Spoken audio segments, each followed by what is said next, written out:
bihamdihi. Assalamualaikum warahmatullahi wabarakatuh.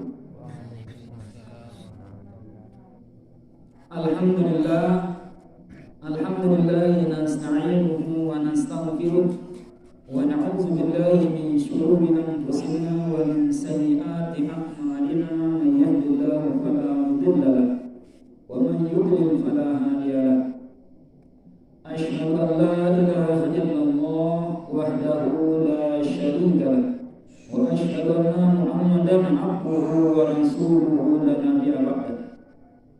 Allahumma aslih ummata Muhammadin sallallahu alaihi wasallam wa farrij an ummati Muhammadin sallallahu alaihi wasallam warham ummata Muhammadin sallallahu alaihi wasallam wanshur wahfaz wa ayyid ahdatal watan fil alamin bihaqqi Muhammadin sallallahu alaihi wasallam. Amma ba'du.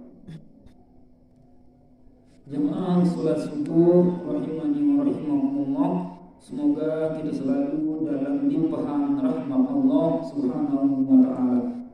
Syukur alhamdulillah kepada Allah Subhanahu wa ta'ala yang alhamdulillah pada pagi hari ini kita dapat berkumpul untuk melaksanakan sholat subuh secara berjamaah. Ini adalah nikmat yang perlu dan pantas kita banyak-banyak mensyukurinya dengan sama-sama mengucapkan kalimat alhamdulillahirabbil alamin. Salawat dan salam pula kita aturkan kepada Nabi sallallahu alaihi wasallam dengan ucapan Allahumma sholli ala sayyidina Muhammad wa ala ali sayyidina Muhammad. Mudah-mudahan nanti di yaumul akhirah kita mendapatkan syafaat yang disebut dengan syafaatul kubra atau nama lainnya syafaatul uzma, yakni syafaat yang terbesar, yakni bantuan dari Nabi sallallahu alaihi wasallam berkah kita bersolawat di dunia. Mudah-mudahan amin ya rabbal alamin. Jamaah salat subuh rahimani wa rahimakumullah, pada pagi hari ini masih kita di dalam kajian fikih, yakni permasalahan-permasalahan yang ada kalanya dia membatalkan, ada kalanya permasalahan itu tidak membatalkan puasa. Qala al-mu'allifu rahimahullahu ta'ala wa nafa'ana bi ulumihi wa ulumi asatizina wa ustazatina fid darain amin. Ar-rabi hukmu dukhulil ma'i asna'al ghusli ila jawfihi biduni ta'ammudin lis-sha'imi. Fihi tafsilun. Al-awwal idza kana al-ghuslu ma'muran bihi ay masyru'an fardhan ka ghusli janabatin aw sunnatan ka ghusli jumatin. Wa yabtulu as-sawmu idza tasada bis-sabbi wa yabtulu idza tasada bil-intimasi. Asani idza kana ghuslu ghayra ma'murin bihi ay ghayra masyru'in ka ghusli tabarrudin aw tanzifin fa yabtulu as-sawmu idza sabaqahu al-ma'u wa illam yata'ammad sawa'un irtasala bis-sabbi aw bil-intimasi. Ini juga sangat penting untuk kita sama-sama pahami, yakni terkait masalah mandi. Mandi di siang hari bulan puasa ternyata terkala masuk air ke dalam salah satu rongga di tubuh kita ini, ternyata ada kalanya batal puasa kita gara-gara kemasukan air, dan ada kalanya juga dihukumi tidak batal. Nah, tujuannya sekarang kita pelajari ini bagaimana supaya kita tidak mandi dengan cara yang dapat membatalkan puasa itu sendiri. Kita harus berusaha mandi dengan cara yang tidak membatalkan puasa. Nah, ini yang akan dirincikan sekarang oleh pengarang kitab At-Taqriratus Sadidah fil Masailil Mufidah. Baik. Hukmu dukhulil ma'i asna al-ghusli ila jawfihi biduni ta'ammudin min sha'imin. Hukum tatkala masuk air ke dalam tubuh,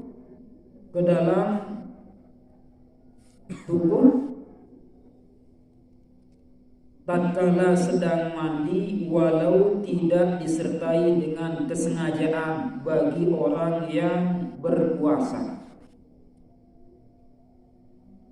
Fihi tafsilun, di sini ada perincian hukumnya.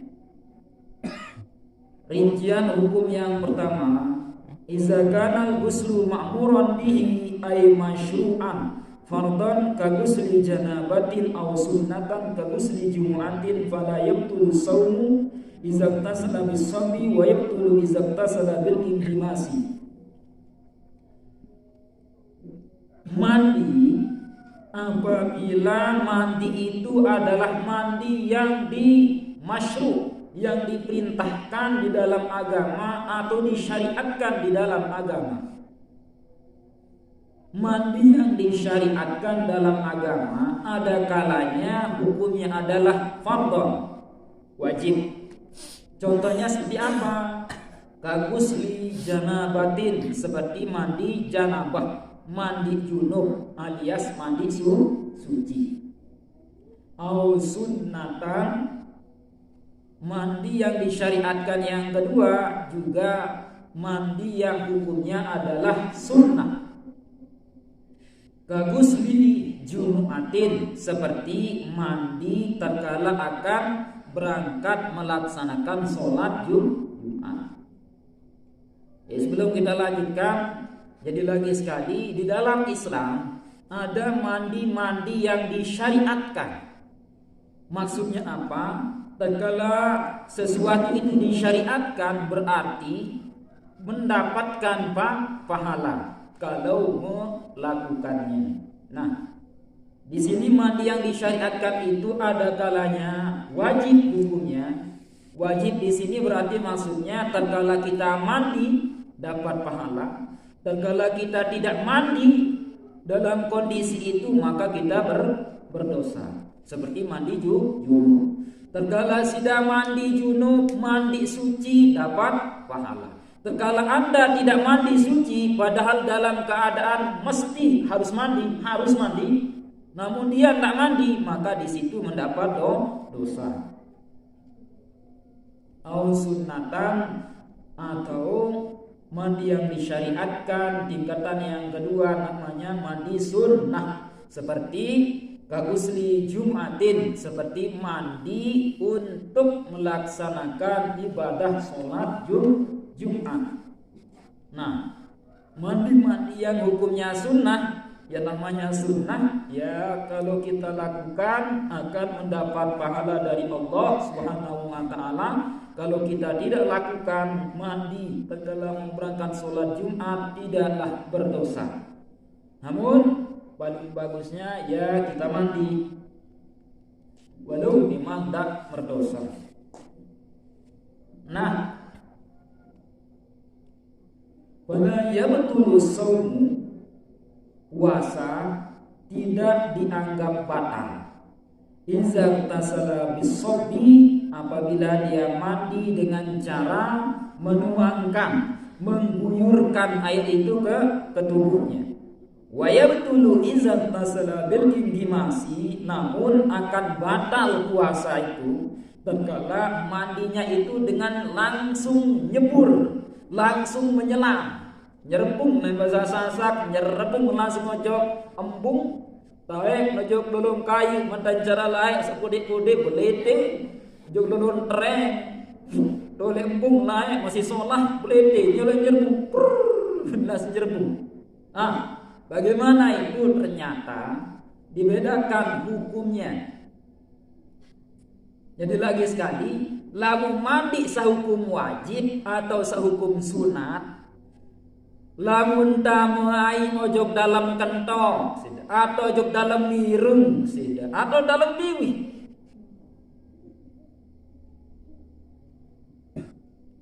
maka dilihat apakah dia itu mandi dengan cara menuangkan air atau langsung terjun ke dalam sungai. Nah, lamun mandi isi metode pertama baik naik si centong, si belele, atau bukan peloncoran embung atau jeding tak ser, atau baik penselang. Ia isi pemenit-menit di si mandi. Nah, bagaimana kalau mandinya dengan cara menuangkan air ke tubuhnya, kemudian secara tidak sengaja masuk air ke dalam telinga? Bagaimana? Fala yabtulu shaum idza tasala bis-sabbi. Tidak batal hukum puasanya. Tidak batal hukum puasanya. Wa yabtulu idza tasala bil ingimasi.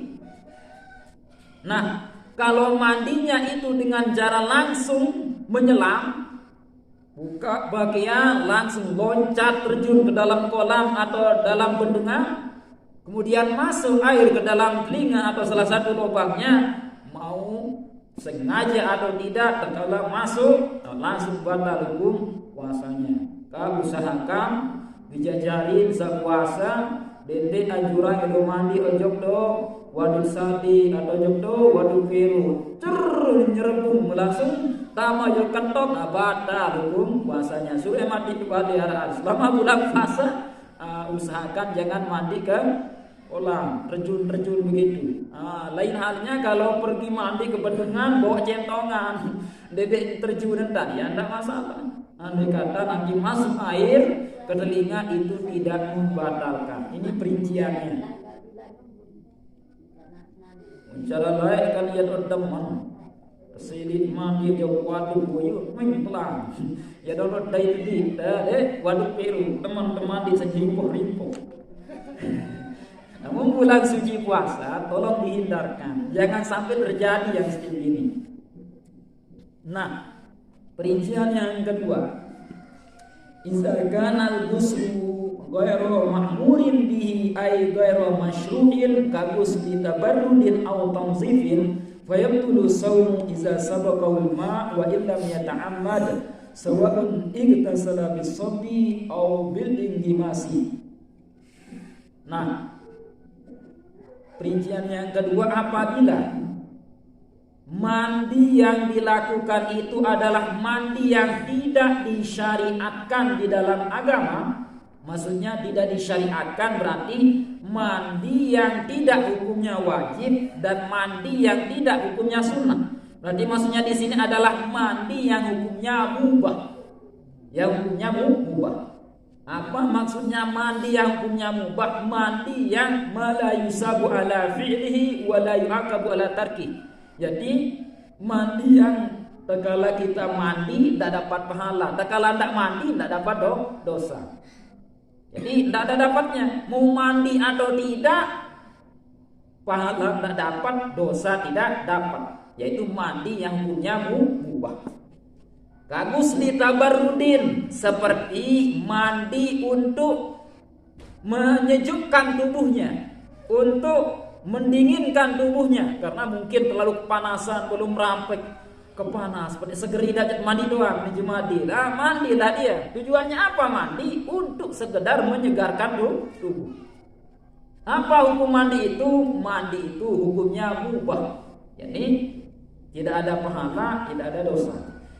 Tanzifin, atau mandinya itu tujuannya hanya untuk membersihkan kotoran, perikat peruah buat lalu, irak-irak merampek, capung kecapret disiram, mandi yang seperti itu hukumnya mubah. Tapi perlu dipahami, di dalam pekerjaan yang mubah tatkala diniatkan untuk sebagai sarana untuk melaksanakan sesuatu yang hukumnya wajib, seperti ini contohnya sunnah mubah. Terkala mau pergi mandi, ek mandi nane ada seger lo ngajak ikro ojek di musala ini saya ini adida mandi. Padahal apa hukumnya mubah dek memang pahala. Lalu gara-gara niat mandi dek mandi nane. Kalau masih ada bareng seger lo ngajak ikro bareng. Niatnya untuk melaksanakan suatu ibadah, itu tujuannya mandi untuk menyegarkan tubuhnya yang semula tidak dapat pahala berubah jadi apa? Pahala gara-gara niat.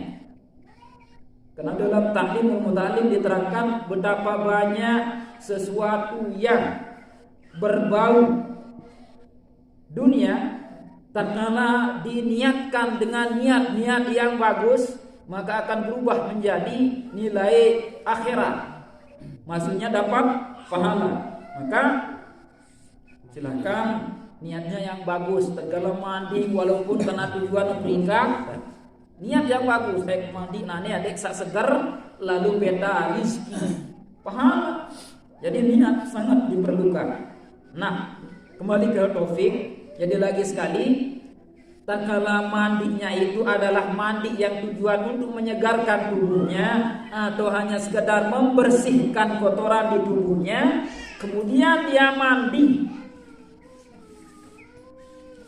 kemudian tiba-tiba masuk air itu ke salah satu lubang di tubuhnya, seperti masuk ke dalam telinganya, walau dia itu tidak sengaja, walaupun dia itu tidak sengaja.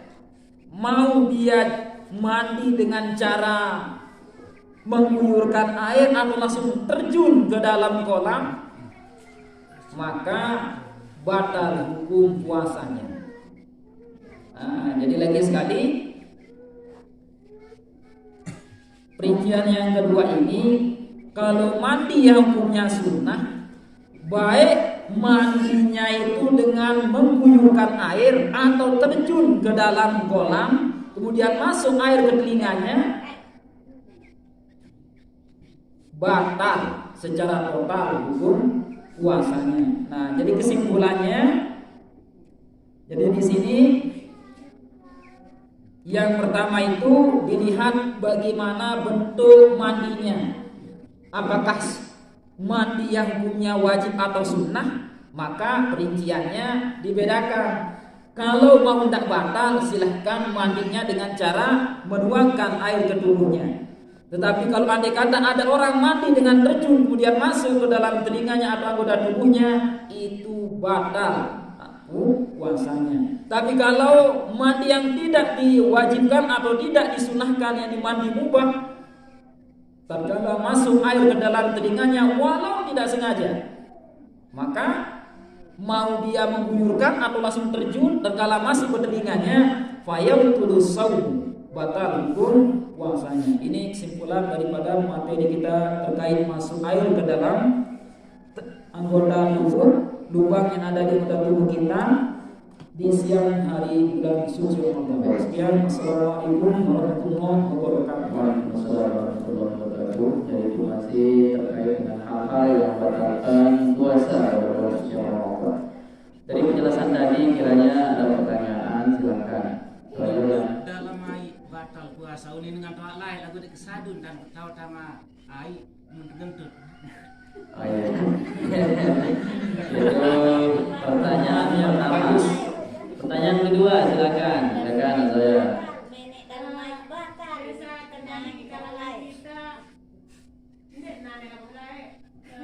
Apabila suatu tetangga dan atau suami istri sering berdebat, Bertengkar. sampai bisa yang anak sama wah bisa dampur mangan ini batal kan di. Yang kedua, bagaimana hukumnya seorang suami istri dia sering bertengkar?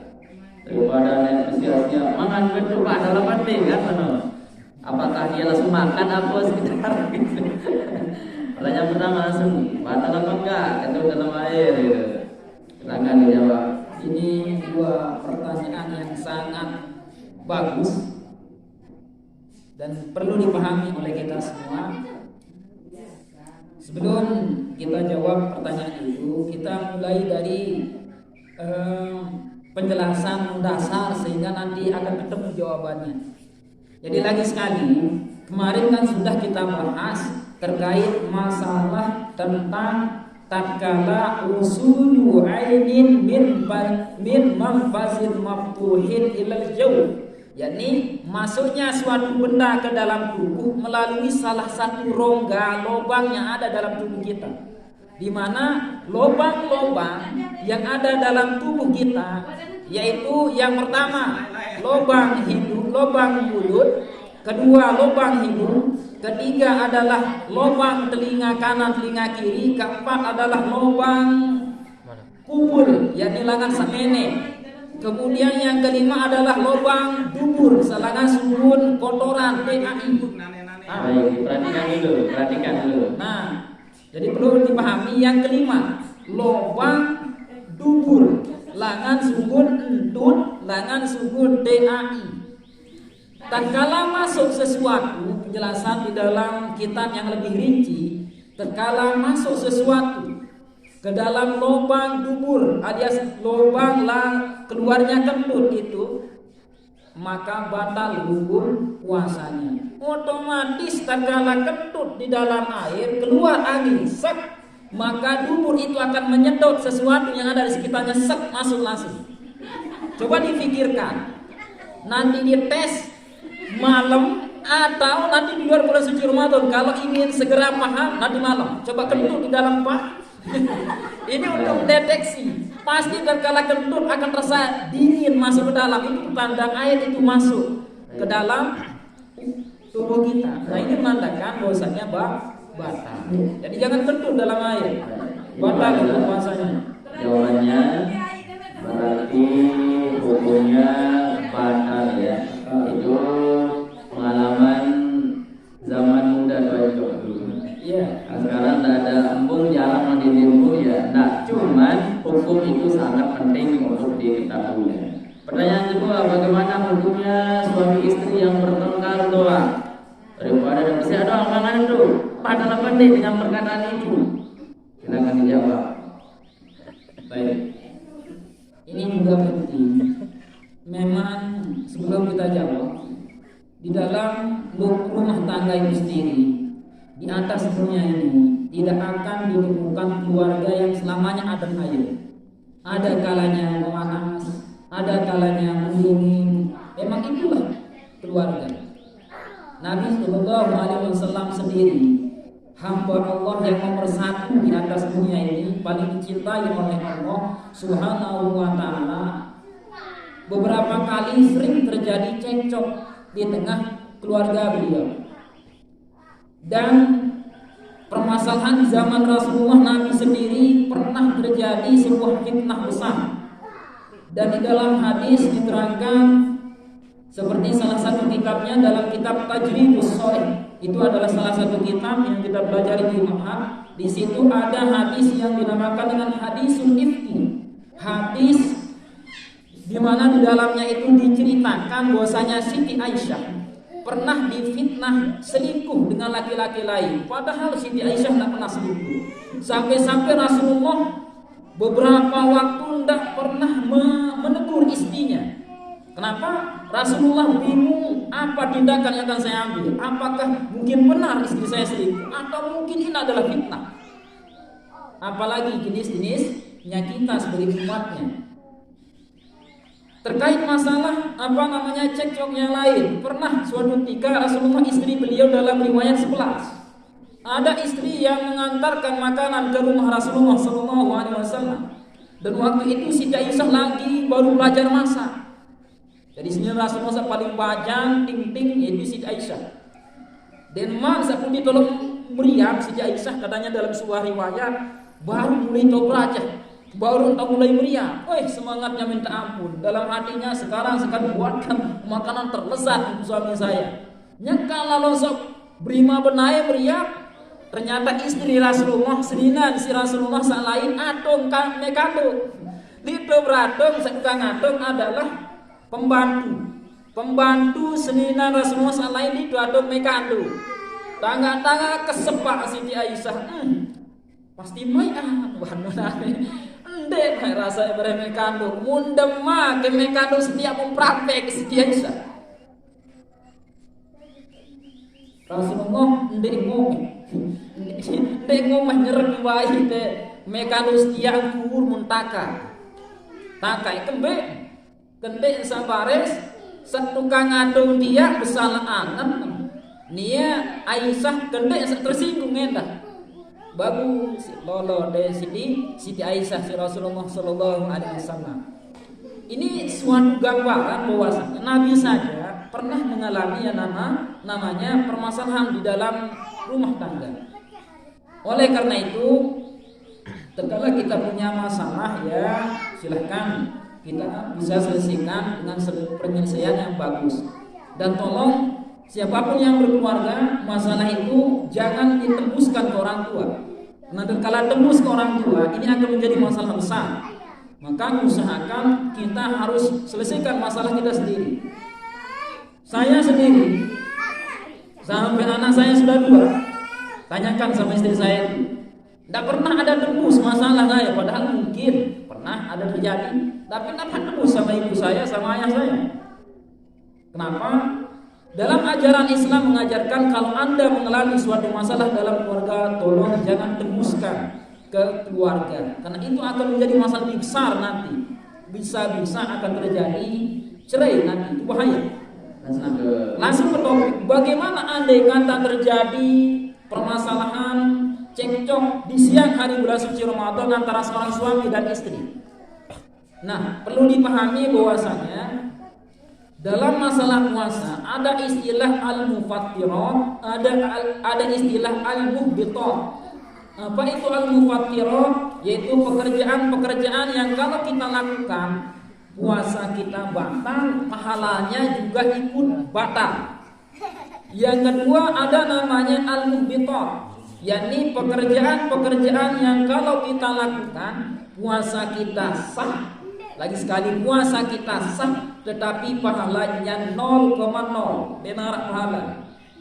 Nah, fokus ke dalam pertanyaan, maka termasuk bertengkar di siang hari bulan suci Ramadan, marah-marahan, saling umpat, saling caci di siang hari bulan suci Ramadan suami istri, maka itu termasuk ke dalam golongan al-muhbitat.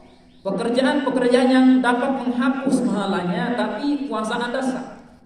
Itu sebabnya sering kita dengar aduh sia doa ngaran ane pada mangan kita. Nah, ini gambaran itu kesimpulan dari pengajian-pengajian ina amak lain-lain ingin menggambarkan itu adalah perbuatan al-muhbitat, yakni perbuatan yang memang sah puasamu tetapi pahalamu tidak ada. Jadi percuma memang sah ya sah, alhamdulillah aman dari kewajiban yang sudah terbebas, tapi pahalanya tidak ada. Ibarat pergi kerja, selesai kerja Anda tidak dikasih upah, bagaimana perasaannya? Asli gitulah gambarannya. Baik. Ya itulah. Jadi ada beberapa versi orang yang berpuasa yang saya ya. Alasan dengan tahan lapar doang, lalu tahan ucapan yang kotor, nyumpah hina dan sebagainya. Ia sah puasa lalu pahala dinara. Lelah doang, kancam letinginom doang ya. Ya termasuk baru masalah puasa daripada besiak doang, mangan doang. Sedikit beli dosa tidak mali para menurut. Saya ingat puasan seda, pahala berseda. Menurut model ini, pada sebab itu tolong diperhatikan bahwa ya samping kita berpuasa juga menahan diri dari segala yang membatalkan puasa dan hal-hal atau sifat cara saat dikeruan perlu dijaga sehingga pahala puasa tetap terjaga. Terkait dengan masalah keluarga yang tadi, salah satu yang menyebabkan retaknya rumah tangga adalah menempatkan 2 istri di satu rumah. Maksudnya apa? Bukan istri kita saja, seninan sekit, ipar, misal, atau orang tua, itu sangat berbahaya. Ia pelajaran sebagai orang tua, lamun terkira mampu pihak anak terbalik pihak. Lamun tidak mampu bagi dua ya balik situ. Kemudian sampai betul di dalam agama bencana lu bermasalah namun sudah sedikit power. Bahkan orang tua jaga laut di depan kantor persiapan menantu ataupun menantu kurang selera persiapan mertua pokok sebaik-baik mertua doang salah. Sebaik-baik menantu anak doang salah. Coba sudah perhatian kebanyakan para pasangan ini retak gara-gara bareng kanca ipar jaga, bareng kanca mentoa jaga, bahaya luar biasa sampai bahaya. Oleh sebab itu, namun sudah mampu pihak anak, sudah mana-mana boleh tanya pihak yang lebih baik. Menantu sudah 2 tahun berekspresi apa-apa kandung wayang ini sudah bermasalah. Bareh sudah sebagai dengan tua, endek sudah pengumpi, lalu sudah ibu aja keluar. Pelengi aja keluar menantu sudah. Padahal bareh laun tahun mandiri menantu selalu cerita senuk masih menyebar. Kedua banding. Arab masalah anak sudah bareh sedikit tembok, dar kenal. Bercerita dengan tua, bercerita segubuk-gubuk cerita satu menyebar sampai ke mentoa, sampai niat. Padahal lemah harus solah niat. Lagu cerita nu masih apa dek? Masih. Sampai lelah masih nodius dia tahu menantu sudah. Lagu sida tidak sadar nanti menantu sampai sida bercerita. Viral oleh media mana kayak dah Facebook. Padahal lemah harus ala sina semua masolahan. Lagu cerita tote lain wah cerita senuk pokok. Tetap nek lenge cerita senuk. Lagu asli neja lemah harus masalah. Oke, itu gambaran terkait dengan rumah tangga. Mudah-mudahan kita semua paham berperangnya deh. Paham insyaallah. Jadi simpulan para baru masih ada masalah masih. Insyaallah besok kita lanjutkan.